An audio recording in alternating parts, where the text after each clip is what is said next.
World cup final India New Zealand జట్లు climax సమరానికి ready అవుతున్నాయి. అహ్మదాబాద్ స్టేడియం ఫ్లడ్ లైట్లతో వెలిగిపోతుంది.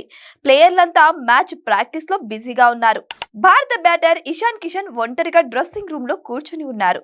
కన్నీళ్లు ఆపుకొని ఎమోషనల్ గా బాధపడుతున్నాడు. ఇంటి నుంచి వచ్చిన phone call Ishan Kishan mood ని మార్చేసింది.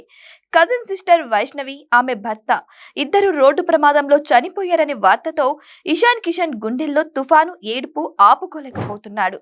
ఈ విషయం టీం మేనేజ్మెంట్ కి తెలిసిందే. మ్యాచ్ ఆడాలనుకుంటున్నావా, ఇంటికి వెళ్తావా అని ప్రశ్నించింది.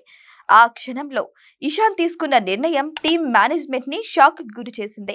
తాను ఆడాలనుకుంటున్నానని, తన సోదరి కోసమైనా ఆడతానని హార్దిక్ పాండ్యా దగ్గరికి వెళ్లి తన నిర్ణయాన్ని వెల్లడించాడు. బాయ్, దేశం ముందుంది, టీం ముందుంది. నీ బాధను దాచేసి బ్యాట్తో మాట్లాడు అని హార్దిక్ చెప్పారు. ఇషాన్ కళ్ళలో నీళ్లు తిరిగాయి, కానీ గుండెలో నిశ్చయించుకున్నాడు తన సోదరికి ఘనమైన వీడ్కోలు ఇవ్వాలని. బ్యాటింగ్ కి దిగాడో లేదో స్కోర్ బోర్డ్ ని పరుగులు పెట్టించాడు. సిక్సర్లు, ఫోర్లతో మోత మోగించాడు. అతని ప్రతి షాట్ లో ఒక బాధ, ఒక ప్రేమ, ఒక అంకితం కనిపించింది. కేవలం 25 బంతుల్లో 54 రన్స్ స్కోర్ చేశాడు. భారత్ స్కోర్ ని 200 మైలురాయిని దాటించాడు.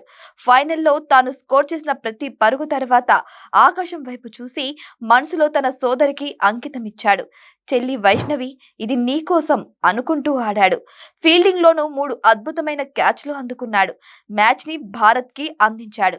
మ్యాచ్ ముగిసిన తర్వాత ఇషాన్ కిషన్ తన ఇన్నింగ్స్ ని ప్రమాదంలో చనిపోయిన సోదరి వైష్ణవి, బావకి అంకితం చేస్తున్నట్టు ప్రకటించాడు.